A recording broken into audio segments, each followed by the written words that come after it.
Hey, What's how's it up? going, man? What's up? How you doing? Doing well, doing well. Yeah, I guess we can just jump right into it. Curious your thoughts on how we're gonna pay for college for everybody. So let's start there. Sure. So college for everyone specifically is a policy that costs around $80 billion. We put I believe more than that in 2017 into the military budget in a single year, while we lowered taxes for the wealthy, which significantly decreased revenues. So if you think we can't pay for an $80 billion investment, I mean, you should look at the rest of the budget because we spend that money like it's nothing. Is this $80 billion for state schools, private schools? What's the specification there? For public colleges, universities, and trade schools. So public colleges would be obviously, your local community college. Let's just say I'm in Palm Beach, Florida. So there's like Palm Beach State with payments, payroll, banking, and live. So there's like Palm Beach State. It's a community college that would be free from tuition. There's also universities like FAU, Florida Atlantic University, that would also be made free with this specific policy. Obviously, there would still be private institutions like Harvard or Yale. So if you really are desperate to want to go to a private institution and pay that tuition cost, you still have that opportunity, just like you still have that opportunity with K through 12 education. Gotcha. So I go to A&M University. So you're basically saying it'd be free for everyone to go here, is what you're getting at? Because I have trouble believing $80 billion. Is it a public university or a private Unless university? A&M's a public university. So we have let's just use our university as an example. We have 60,000 students, right? So 60,000, let's say tuition's 10 grand, 10 grand a semester. So let's say 20 a year. So 60,000 at 20 a year. I mean, I'm just confused how you're getting to this $80 billion as that it's going to suffice. So that 20, you said 20 billion, or excuse me, 10,000 a year for the tuition? Yeah, so per semester. Let's 20 So a year. why do you think that tuition is that cost? Where is that money going? Where does that money go? Yeah. Honestly, probably Do our you think football it's stadium. like? Do you think that number has to be each student is worth $10 billion a year, or is it some kind of choice? Because obviously there's other public colleges and universities where that cost is lower, but still it's quite the burden. Why do you think that your specific university is the $10 billion tuition? Or 10,000 a semester. Why do I think it's Or that? 10,000 semester for And individuals? I Yes. was going to say that's cheap. That's cheap for a public institute. Why do I think it costs that much? Because they have to pay salaries of employees. So that's probably what their cost is. I want to move on to a different. Wait. Before you say that, I mean, there's a lot of colleges and universities, many of them being private, where the professors and the staff are paid significantly less than those higher in the hierarchy among the university staff. So do you think perhaps maybe you have some people with inflated paychecks, maybe you got too much investment into certain areas but not enough investment into this area? Do you think it's possible that that $10,000 per student is an arbitrary number that doesn't necessarily need to be there? I don't think so, right? Because You don't because think so? You think I that don't ten think thousand dollars is absolutely necessary? There's no because way the school could even function without students paying that money. yeah, how else is the college going to function, right? So, let's just take A&M not as an example because technically speaking, I guarantee you our football program pays for a lot of shit, right? So let's just pick your average college state university, right? I mean, if your professors are expected to make no less than, let's say, 60 grand a year on the low end, right? And you have 60 so grand many a year? different things. Yeah, I'm saying that's that probably like a low wage in your mind? absolutely. That's a low wage in my mind. $60,000 a year is a low wage in your mind? Absolutely. For a college professor, absolutely. No, in general for people, because Well, not if you're working at Starbucks. No, it's not a low wage. But if you're a college professor, yeah, it's a low wage. So the 50% of workers in the United States make $35,000 a year. The poverty line is a little lower than that, and obviously among that 50% are people making not just under 35,000, but people making 30,000, 25,000, 20,000, 15,000. So the majority of people are not making anywhere near 60,000 a year. Frankly, I think if you're a professor that makes 60,000 a year, you'll be just fine. I don't know. There's the average. I'm a finance major. I know the average professor at our school makes 180 for the business department. Or I mean, 150, 180. that's perfectly fine, but I mean, I don't necessarily see a need to lower their wages, but at the same time, if their wages become something like 60,000, I think they'll be okay. But I'm Well, not even okay. proud So of are that. you are So the you are 80 you a billion. college Wait, student? Are you a yes, I college am a student? college student, but the 80 billion number I'm referring to is the literal cost that's on the bill for college for all in Congress. So that's the Gotcha. $80 billion I'm referring to. But if you're wondering how we pay for it, though, even if it were $100 billion, $120 billion investment, we could still definitely pay for it through a variety of ways. We can reverse the Bush tax cuts, which would give us $488 billion a year. We could reverse the Trump tax cuts, which would give us $164 billion a year. We could end the wars in Iraq and Afghanistan. Technically, half of that's done. We would How get about we get rid of $147 billion a year. how about we get rid of social welfare? How about that? Why don't we start there? How about we get And rid let of stuff people like starve. that? If you're not working, Many people are working, like I explained. 50% okay, of workers make under $35,000 but you see the a year. argument. So if you're saying 60K is a high salary, right? And you're making a clear Making that claim, I am not making that claim. I'm saying that the majority of workers are making significantly less than what they're worth and what they're producing. So do you think And that somebody we're at in a Starbucks, bad situation somebody as a making country. coffee at Wait. Starbucks? We're in a bad situation as a country if a majority of people are making under $35,000 a year. I fully disagree with that because we're one of the highest Really? per capita income countries in the entire world. Sure, a lot of countries were like colonized until like 1960, and a lot of countries are extremely poor and lack resources. We're the United States of America. Our cost of living here is significantly higher than the cost of living in Vietnam or a random country in the middle of Africa. So, I mean, I don't think that that's necessarily the scale to compare to. We have other metrics of economic success. We can look at economic mobility, and we rank low on there compared to other developed nations. That's an area where we can improve. But I think we should look at the $35,000 number, or just 30,000. I don't So think that's true at all, man. So the fact that you and I can go get some NFTs and become a multimillionaire overnight, you want to tell me we have one of the lowest economic mobilities in the entire world? We have the highest economic mobility. You or I can go start at a company and work our way up to CEO. So how are we having low economic mobility? Do you think NFTs are the answer to I'm giving an systematic example. No, I'm giving an example. issues? I'm giving an example. I'm saying that we have one of the highest economic mobilities in the country. Anybody can go to college and then go become No, a not CEO of a everybody can company. go to college. Yes, But you sure, can I mean, if you. there are ways people rank global social mobility. That's also another term for economic mobility. And Mhm. yeah, we're not like, let's say, the third world country, but we're not near the top 10. We are 27th on the list. The top 10 is Denmark, Norway, Finland, Sweden, Iceland, Netherlands, Switzerland, Belgium, Austria, Luxembourg. And what do all those countries? And what do all those countries? Germany is number 11. France is number 12. Our neighbors from I North hate Canada using is European 14. countries as an example. I hate using European countries as an example. Okay, well, I just referenced those are not indicative of I anything. just referenced Japan, which is Country a where country of everybody is 100 million people. economically equal. Dude, you can't say that like Denmark has high social mobility when everybody there's economically equal because there's literal no mobility. I've been to these countries. I have family in Europe. I've been to these countries. These countries do not have economic mobility. There's no industry there, dude. There's no JP Morgan Chase. Whoa, dog. That's true. You're just like your source is I have family in Europe.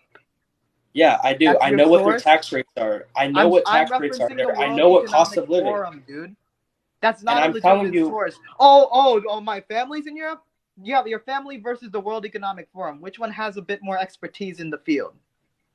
Dude, I'm giving you the example that there's no. My point is, you're saying your family does not. You know what? I'll tell you what. Define. You know what? You're so smart. Define economic mobility for me. Go ahead. Define it for me. Economic mobility is essentially like what we think of the American dream: the ability to move up the ladder when it comes to economics. Okay, interesting. So wouldn't you agree? You need industry. You need corporations for that. Which I'm saying that these countries do not have. Or industry? Are you implying that they don't have jobs in those countries? You know what? I'll give you a homework project. Go look up where JP Morgan, I go don't look up need where a homework Goldman project Sachs, from you. go look up where these companies have headquarters. It's called London, England. It's not called Denmark. It's called Singapore. It's not called Denmark. So there's no social Okay. mobility or economic mobility. So I'll tell you what, let's move topics, all right? Tell me why No. tell me why We're not Biden's gonna better. move. We're not. Tell me why Wait, Biden's better than Trump. Tell me why Biden's better than Trump. Wait. We're not gonna move topics, okay? Why is that? You are making the claim that it is harder to move up the economic ladder in Denmark, Norway, Finland, Sweden, but not just those countries. In Canada, in Japan, in Australia, all these countries from all around the world. It's harder to move up the economic ladder in those countries than it is the United States, even though the World Economic Forum, who are definitely experts in this field, rank the United States significantly lower than those countries. So what your source is your family that you have in Europe. My source is the World Economic Forum and every other Your words, institution not that mine. probably studies. Your words, not mine. Again, an example. Not my source, an example. It's as simple as that, man. It's literally as simple. Here's the methodology of what they rate for economic mobility. Overall health, when it comes to education, education access, education quality, education equity, lifelong learning, technology access, work opportunities, fair wage distribution, working conditions, social protection, and inclusive institutions. So that's a variety so basically communism. So basically communism is the metric. You're kidding me. You're literally saying, okay, so we're going to use communist countries as our metric because they have free healthcare, free education, and therefore they go work at a fucking wood factory. Wait, are you claiming that these countries are communist? They're pretty darn close, dude. Define They're communism. pretty darn close. Please do me a favor. No, I want you to do me a favor and tell me how economic mobility. You know what economic mobility is. I don't think you know what economic mobility is. It means you and I can go to college, start off at an entry-level job, and then move up the corporate ladder and increase our wealth. That is called economic mobility. That is literally economic. Dude, I'm a finance major. We learn this day in, day out. That is economic mobility. My friend. You don't know what economic mobility is, when you're talking about economic mobility, you literally reference NFTs as a solution to poverty or to solution to economic. Did I, or did I give you an example? I don't take your finance major too seriously when you think of NFTs. What's your major? What's your major? What's your major? So, what's your major? I'm gonna once again ask you. What's your major? These countries. What's your major? Wait. Go ahead. I will answer your question. I will answer your question the moment you answer mine. Okay, we're having a back and forth conversation. So you refer to these countries, Denmark, Norway, Sweden, the UK, Canada, Japan. You refer to these countries as communist countries. Can you please tell me what communism means? Yes, I can, because my grandparents grew up in communist countries. But what does it mean? Let me tell you.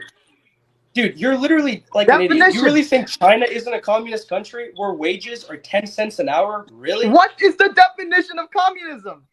Dude, we're not going there, man. You're just a troll. Dude, you're literally a troll, man. Throwing around the terms like a fucking You're literally a fucking troll, dude. Go ahead. You know what? Answer my question first. What's your major? You want to talk about economics. What's your major? I am a political science major. So what is the definition of communism? Cool. That is very cool, man. What's the definition let's talk about Biden versus Trump. I'm not going down this path. What is the definition of communism? I'm not going down this path with you, dude. I literally have heard enough about why you think a country has economic mobility. That's why you're not answering. So basically, you're telling me I don't know what communism means, but I'm telling you, I'm a business major, and I don't know what economic mobility means. Are you kidding me? What methodology for rating? No, there's certain things. You are not. There's certain things I will debate you on. That these countries are communist. Please explain what communism is. I will have an educational debate. I've had debates on TikTok before that are educational. So let's talk about something educational. Tell me why Biden's better than Trump. Give me no. Give me policy reasons why Biden's better than Trump. I'm not going to move forward until you define your terms. Policy reasons. Policy reasons. I need to define my terms. You couldn't even define economic mobility for me. I gave you a wait. Okay, slow down. Let's try to have a conversation instead of yelling. Okay, I'll try to be more calm with you. So my definition of economic mobility, I gave you my colloquial definition, the ability to move up the economic ladder. But when I went to specifics of what they're rating when they're looking at economic mobility, I explained that they're looking at overall health of the people, the access to education, the education quality and equity, the lifelong learning, the technology access, the work opportunities, the fair wage distribution, the working conditions, the social protection, and the inclusive institutions. So I gave you a variety of ways you can define economic mobility, and I gave you the methodology in which the World Economic Forum is looking at the term.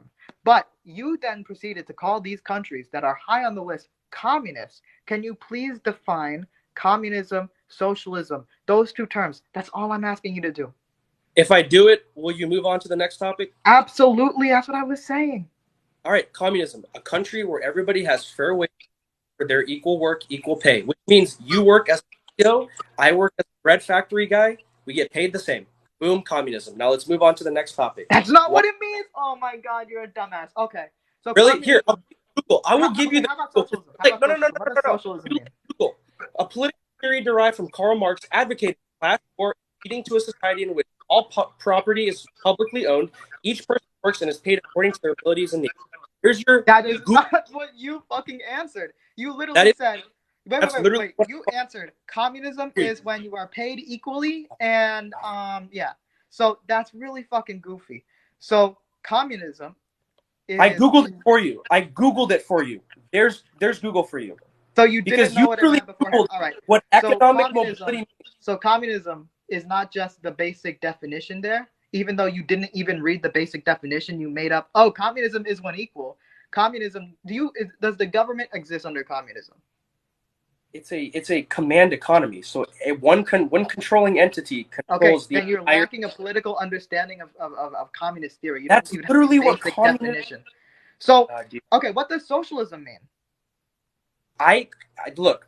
I answered your question. Let's move on to mine because you said you would. I asked you what communism and socialism means. I asked you those two things. You asked me what communism meant. I read it off Google for you because you did not even read it off Google. You didn't even read it off Google. Communism. You literally did not like my definition. So no. I'm fine with your definition. So you're just Googled it for you. Fucking wrong. There's Google right fucking in front of me. So communism in general is like when you remove class, when you remove the state, when people socialism is the same when you abolish private property. So that's what it means. I'm just saying. Does that definition that definition that you just gave? Slow down, buddy. Denmark, Norway, Finland, Sweden, Germany, Japan. Does that definition of a classless, stateless, moneyless society and the definition you gave, does that fit those countries at all? Dude, can we move on, dude? This is such a pointless debate. Tell me why. You are claiming that countries with high economic mobility and better outcomes and better quality of life are communist. Yeah. And you read a definition of communism.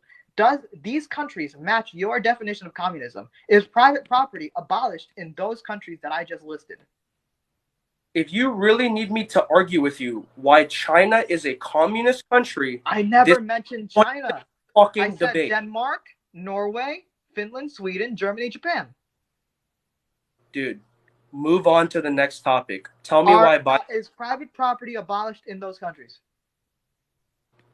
Is it abolished? No, it's not abolished in these countries. No, they're not fucking communists, dude. There's no such thing as pure communism. That's why this. Holy shit. You don't have the basic. If you well, you were such a poli-sci, mate. Let me teach you a lesson. Wait, let me teach you a lesson, okay? Let me give you a guide to political ideology. So communism is an end goal, okay? It's not my end goal. I'm not a communist. In that process, you would need to go through socialism. In socialism, you then have workers owning the means of productions, okay?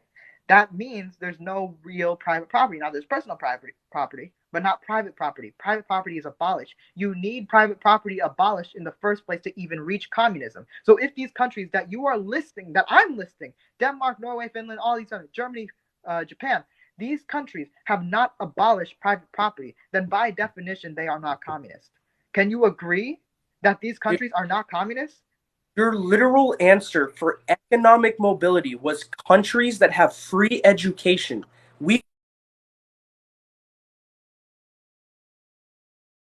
That's not what I answered. You're arguing in such fucking bad faith. Hold on.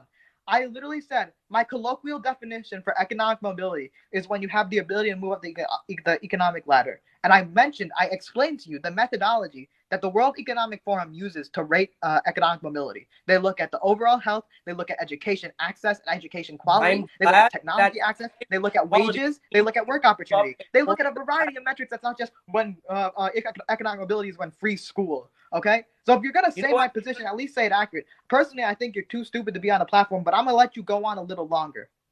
So I'm a finance major at a good institution that has good internships and jobs, and I'm the stupid one. Remember that. Remember Yeah, that. I think that you are an embarrassment to your institution.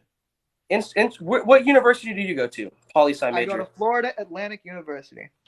Wow, really good university with a poli-sci degree. I really hope you do well, man. I really do.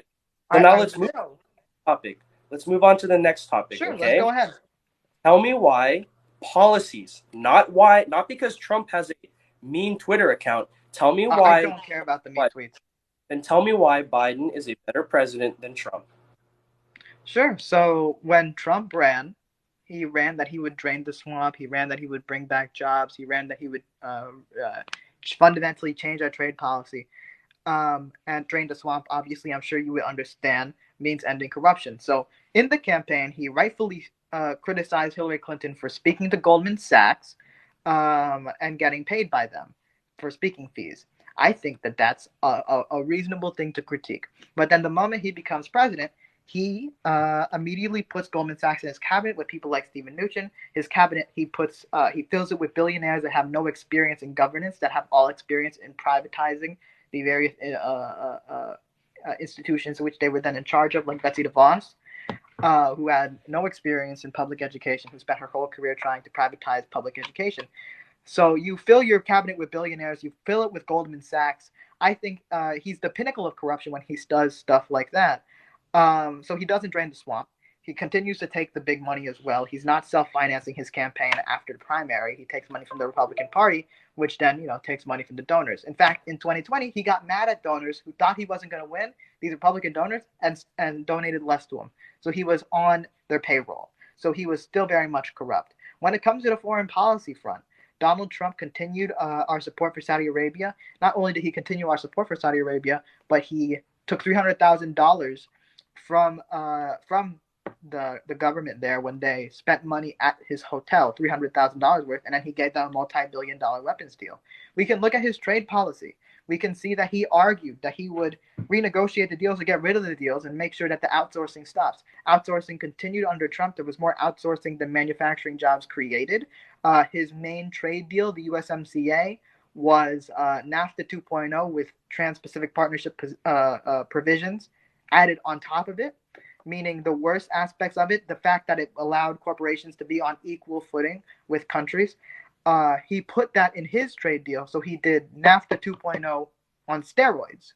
So he didn't fundamentally change our trade policy. And finally, we can see his biggest achievement and the biggest thing in his legacy was the 2017 tax bill, which 80% went to the top 1%. The middle class tax cuts, while few in that bill were temporary and have a sunrise clause to it, the rich tax cuts were not temporary and do not need to be refreshed, essentially. He cut revenues dramatically while increasing spending. It was just irresponsible governance overall. So, that's my thoughts on Trump. It goes way beyond just the mean tweets. Do you have anything you disagree with in my critiques of Donald Trump? No, I just want to throw my reasons at you for why I think you're incorrect, right? So how come, let's start here. Stock market increased significantly under Trump. We lowered I believe 4% total. And then I think Black and Hispanic unemployment, basically minority unemployment, was at an all-time low. So We're talking about economic-wise, he did a phenomenal job. No, I disagree with that. I can address those points right then and there. So, of course, there's going to be more investment in the stock markets. As I mentioned, the Trump tax cuts that he did, 80% went to the top 1%. Obviously, when the top 1% has more money, they're going to spend it in the stock market because the majority of things that go on in the stock market are done by the top 1%, by the ultra wealthy. So, yeah, they're going to do fine. But is the stock market a good indicator of the rest of the economy? I disagree, especially when in 2019, that's when 50% of people were making under $35,000 a year, when the economy was considered booming, but then people have to spend 1/3 of their income on rent alone among the other bills that they have to pay. If the regular people aren't doing well, I don't consider the economy booming or anything as well. As for the unemployment number going down, the unemployment numbers were just following trends that were started after the recession.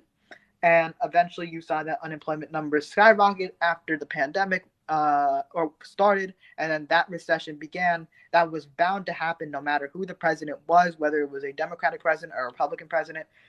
Many of the economic trends in general were continuations of the Obama era, and I disagree with the Obama era. I don't give him credit for the recovery, and I'll give credit for him coming into a tough situation during the Great Recession and then technically getting the economy back on track. But he didn't do enough to make sustainable growth, and that allowed for the situation which we got. So under Obama, we saw economic trends going like this. Under Trump, we saw economic trends going like this. He just didn't mess it up in the first 3 years, and then in his fourth year, it obviously all went away when the pandemic hit and the recession began. So the economic growth that you brag about was temporary and was lost the moment we hit another recession, and that was bound to happen. That was predicted, and I've been saying that way back into the Trump presidency that this growth is temporary and artificial. All right, well, you got one fan in this chat, Evio Aliak. She really, that person really likes you, man. So, hey, I got class to go to, man. It was a pleasure speaking with you, and hope you have a good rest of your day. All right, see you later. Ooh, dumbass. All right, finance bros.